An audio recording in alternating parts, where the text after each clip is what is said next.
It's October, and what better way to celebrate than playing a game of Warhammer Fantasy with the Vampire Counts versus the Tomb Kings. Today we're going to play 3,000 points of Warhammer 8th Edition. To help balance out the Tomb Kings a little bit in 8th Edition, we do have a few house rules. We let them use the Lore of Undeath.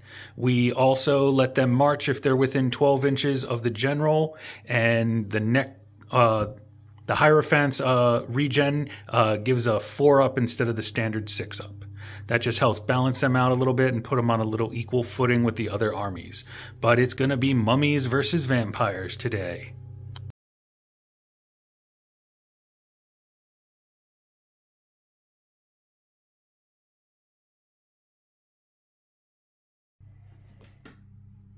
Alright, here's our Vampire Counts army being led today by Count Manfred on foot.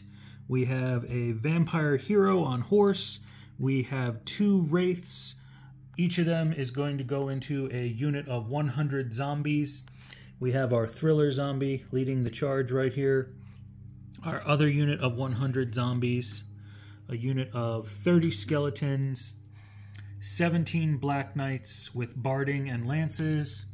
A unit of 24 Grave Guard, 2 Fell Bats hanging out there in the back, a unit of 6 Crypt Horrors, the Vargolf there in the back, and we have our Terrorgeist. So that is the Vampire Counts, 3,000 points, lots and lots of zombies.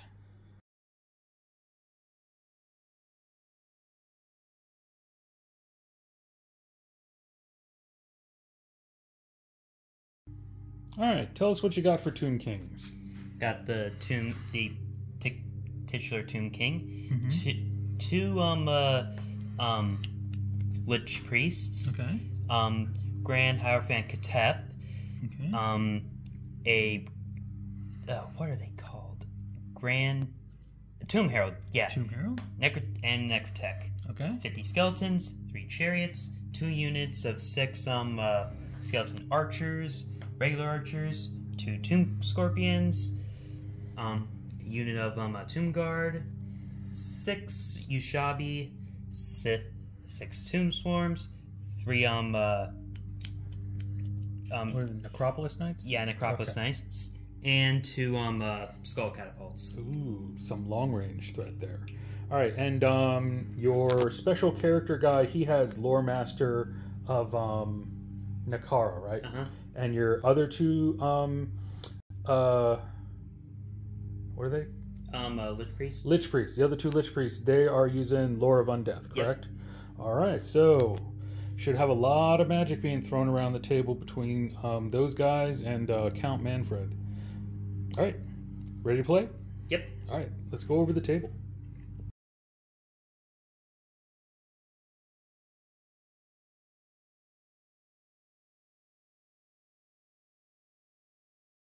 Okay, here's our table for today. We're just going to be playing a battle line, but I tried to do up the terrain.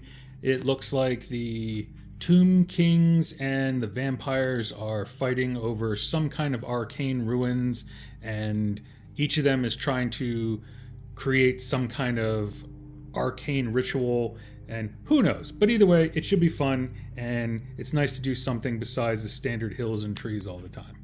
All right. On to the game.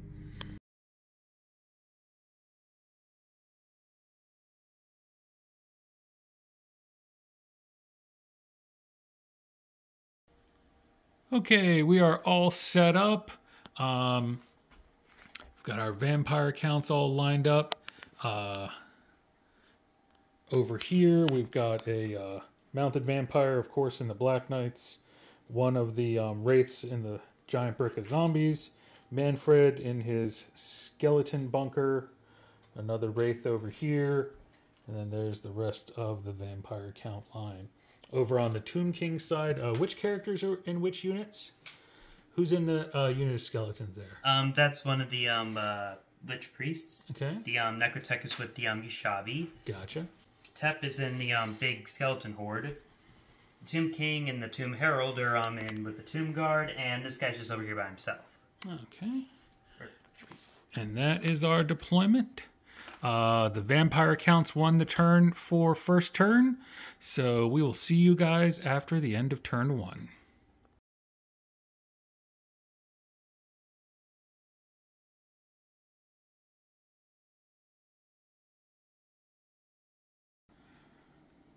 All right, end of turn 1, and things are getting exciting. The vampire counts moved everything up. We grew a bunch of extra zombies onto both units. We had actually grown 2 extra bats, but unfortunately the chariots made an amazing charge into the bats, wiped them out, and then overran into Manfred's unit of skeletons. So that center is about to get real exciting. Manfred's unit has Van Hales on them, but then they were also cursed by the Tomb Kings. And and the chariots took 2 wounds going through the terrain to get to Manfred. So that's going to be interesting. Shooting for the Tomb Kings didn't really amount to much. They killed a few zombies out of that unit with their bows. But that's about it. So there we are at the end of turn 1. And we're about to see some real combat in turn 2. All right, on to turn 2.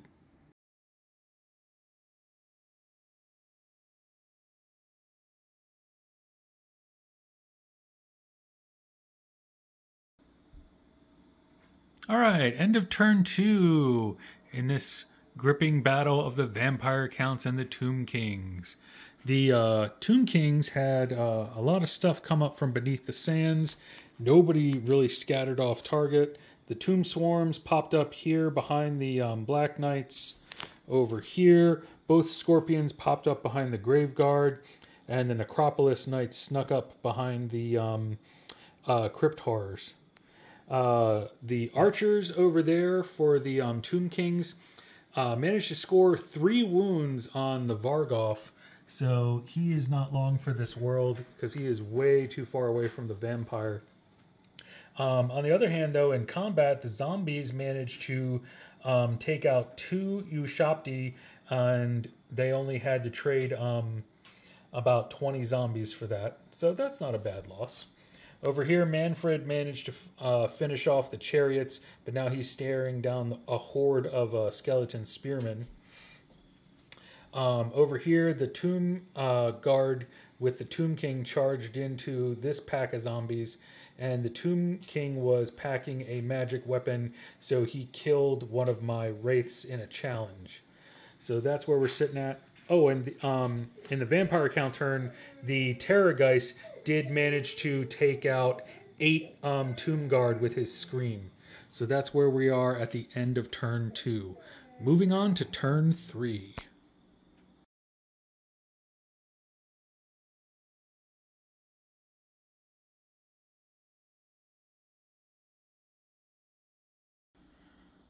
Okay, end of turn 3, and it's still looking like a relatively close game. Over on this side, the Vargoth did take out one of the Screaming Skull catapults, but the skeleton archers managed to turn around and take off his last wound. The Necropolis Knights came in here and killed 2 of the werewolves, Crypt Horrors, but we only did 1 wound back to them. The Grave Guard here killed 1 of the giant scorpions, and we lost 4 Grave Guard in that match.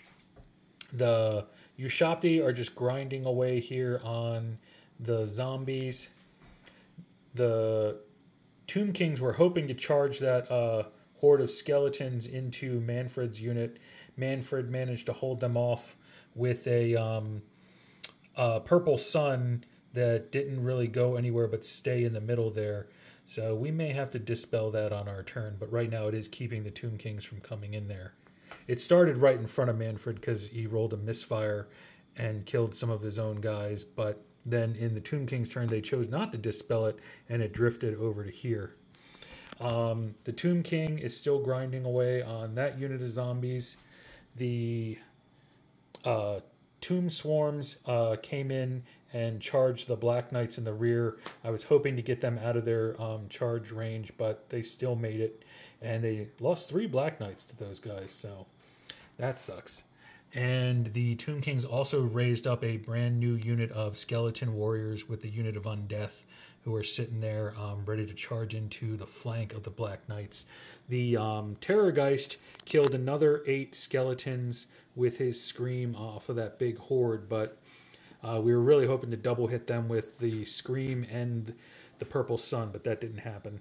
So I have to come up with something to whittle them down on turn 4, but this is where we sit at the end of turn 3.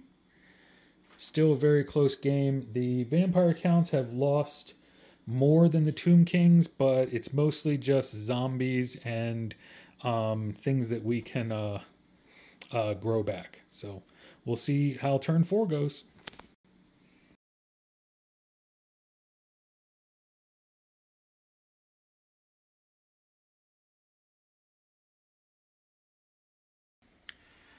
End of turn 4, and this is where we sit. The newly raised unit of skeletons charged into the flank of the Black Knights. The Black Knights wiped out the swarms and won the combat and did a reform onto the skeletons.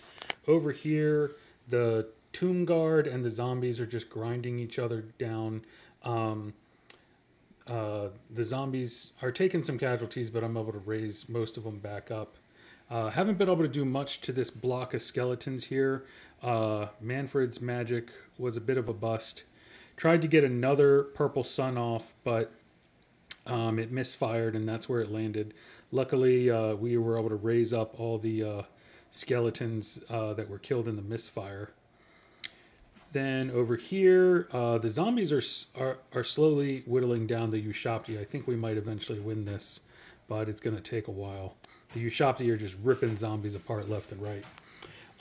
Over here, the Graveguard did manage to kill the Tomb Scorpion, and they've reformed up on the Necropolis Knights. The Necropolis Knights and the Crypt Horrors both kind of whiffed in their rounds of combat, so they're just kind of having a tickle fight over here that's not doing much. And the archers did manage to take a wound off of the Terrorgeist, so he does have a wound on him. So that is where we sit at the end of turn 4. We're moving on to turn 5. It's just dead on dead action.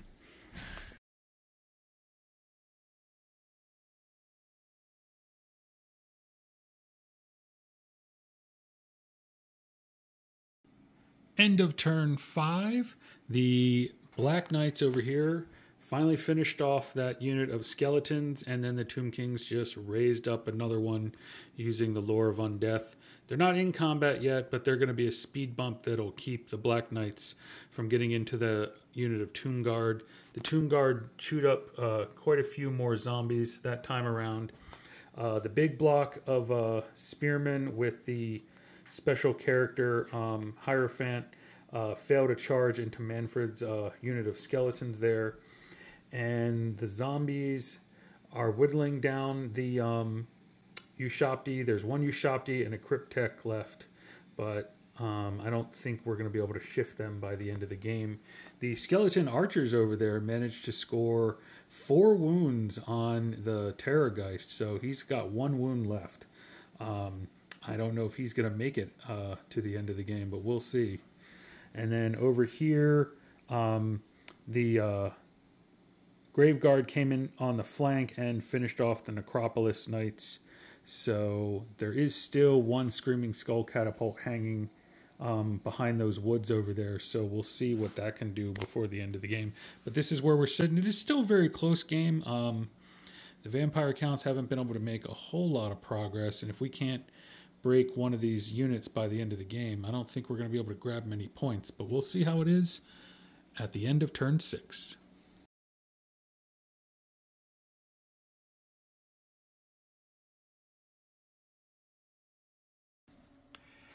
End of turn 6, and this is where the battlefield is at. The Tomb Kings managed to add some. There was 1 skeleton left of that unit, and the Black Knights couldn't go through it. And then the Tomb Kings raised up a couple more, and they raised up another unit. So those Black Knights definitely weren't getting through those 2 speed bumps. The zombies and the Tomb Guard continued to duke it out. Manfred's unit got manhandled here in the center, but Manfred himself is still alive, and so are his 2 zombies. And then over here, the zombies pulled down the last Ushapti, and it's just the Crypt Tech on his own. Over here, these guys are just trying to inch closer to those skeleton archers, but they're not going to be able to make it. And the skeleton archers tried their best to throw some arrows of the asp at that Terrorgeist there, but Manfred healed him back up in the magic phase, so I think he's still got 4 wounds on him, so he's not dead. All in all, even though there's been probably several hundred zombies killed over the course of the game at this point, the Tomb Kings have only managed to kill 670 points worth of stuff, and the vampire counts have taken out a lot more than that. So it is going to be a vampire counts victory. Anything you want to say about this game? No, not really. I told you undead against undead was going to be rough. You kill them and they just raise them back. I think my main problem was that I didn't really have anything that was really capable of taking out your heavier units or the giant hordes of zombies. That's where you need, like, it's a shame your stone throwers let you down, because they both misfired on you the first turn. That could have made a big difference against these big hordes. Artillery dice was nobody's friend in this game. Manfred rolled a misfire twice on Purple Sun, and the stone throwers misfired, 3 or 4 times, right? Yeah. So undead without fear is just it's a slugfest. But it was fun for Halloween to have zombies versus mummies. It just seems like this time around the zombies came around on top. Anything else you want to say? Nope, I'm good. All right, that's going to be it. Thanks for watching, and happy Halloween.